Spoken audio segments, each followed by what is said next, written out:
নমস্কার, আপনাদের সকলকে স্বাগত শ্যামলিস কিচেনে। আজকে আমি রান্না করব খাসির মাংস দিয়ে আতপ চাল দিয়ে পোলাও। এটা আমি নিয়ে নিয়েছি চিনি আতপ চাল, ভালো করে পরিষ্কার করে ধুয়ে একটু জলটা ঝরিয়ে রেখেছিলাম, তারপর ঘি একটু মাখিয়ে রেখেছি। আর এর সঙ্গে যা মশলা লাগবে মোটামুটি আমি রেডি করে নিয়েছি। পেঁয়াজ টিয়াজ সব কাটা হয়ে গেছে, বাদ বাকি আনুষঙ্গিক মশলা আমি অটোমেটিক্যালি রান্না করতে করতে যোগ করতে থাকবো। চলুন রান্নাটা শুরু করা যাক। দিয়ে দিচ্ছি এবার তেল।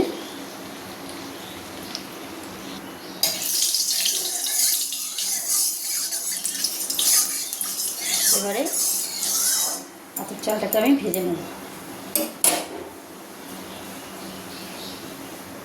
হিটটা কমিয়ে দিচ্ছি।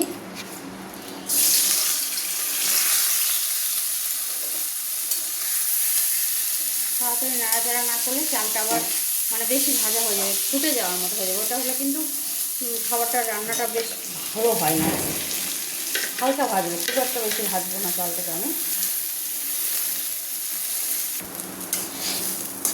ব্যাস, চালটা আমি বেশি ভাজবো না, আমার হয়ে গেছে।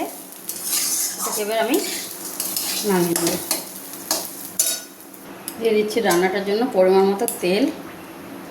খুব একটা বেশি তেল দেব না, কারণ মাংসটা আমি কষিয়ে রেখেছি অলরেডি।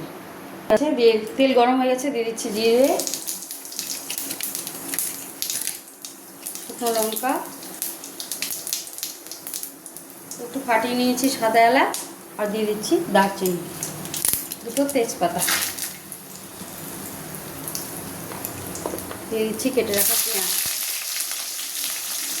কয়েকটা রসুনের কোয়া,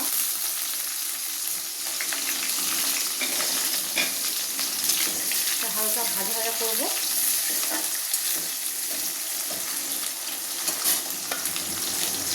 পেঁয়াজ রসুনটা হালকা ভাজা হতে হতে আমি এই মশলাগুলো একটু বেটে নিই।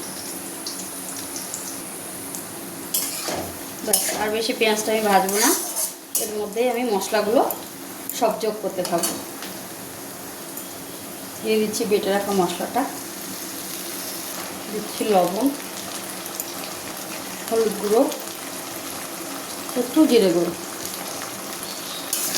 চালটার জন্য যতটুকু মশলা দরকার সেটুকুই আমি এখানে ব্যবহার করব, কারণ আমি খাসির মাংসটা অলরেডি আগেই কষিয়ে ভালো করে রেখে দিয়েছি রেডি করে।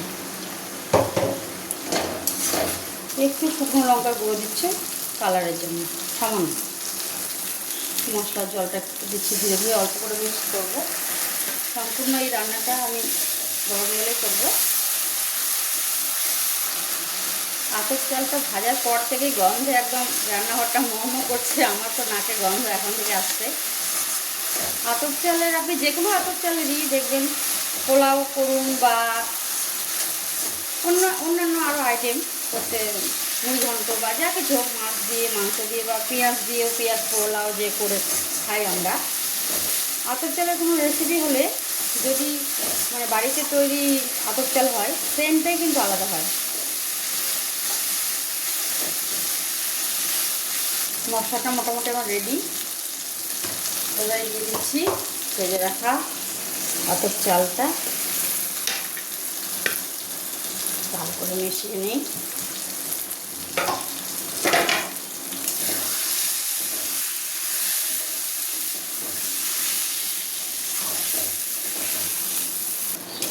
ব্যাস, এটা হয়ে গেছে। কষিয়ে রাখা মাংসটা যোগ করে দিচ্ছি, খাসির মাংসটা ভালো করে মিশিয়ে নেব।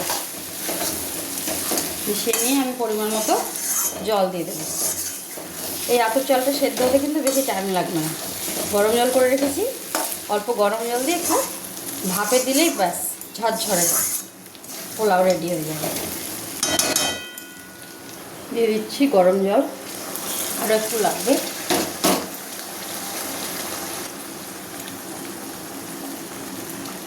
ব্যাস, দেখি নেড়েছে,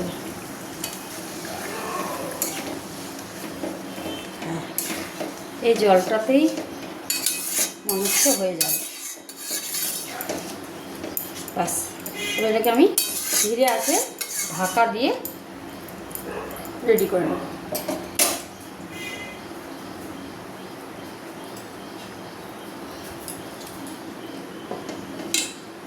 হতে থাক। এবারে একটু দেখি। হ্যাঁ, ব্যাস এই জলেই হয়ে যাবে। আর একবার ঢাকা দিয়ে দেবো, ব্যাস তাহলে ঝরঝরে পোলাও রেডি।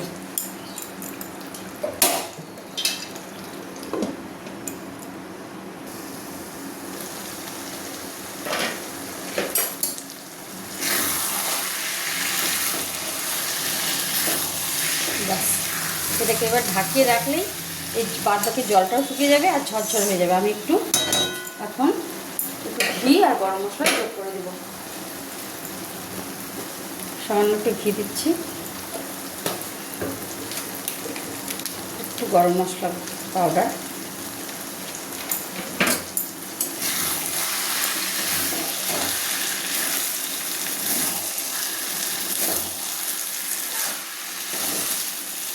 এটাকে এবার আমি আর একটু ঢাকিয়ে রাখবো, শুধু আঁচটা একদম বন্ধ করে দেবো। তারপর আপনাদের সঙ্গে আবার দেখা হচ্ছে। আশা করি ভাপে ভাপে হয়ে গেছে। হ্যাঁ, ব্যাস একটু ঢাকা দিয়ে আঁচটা বন্ধ করে রাখলেই এরকম ঝরঝরে পোলাও রেডি। আপনাদের সার্ভ করে দেখাই। চালটা যথেষ্ট সেদ্ধ হয়ে গেছে, প্রয়োজন যতটা ততটাই।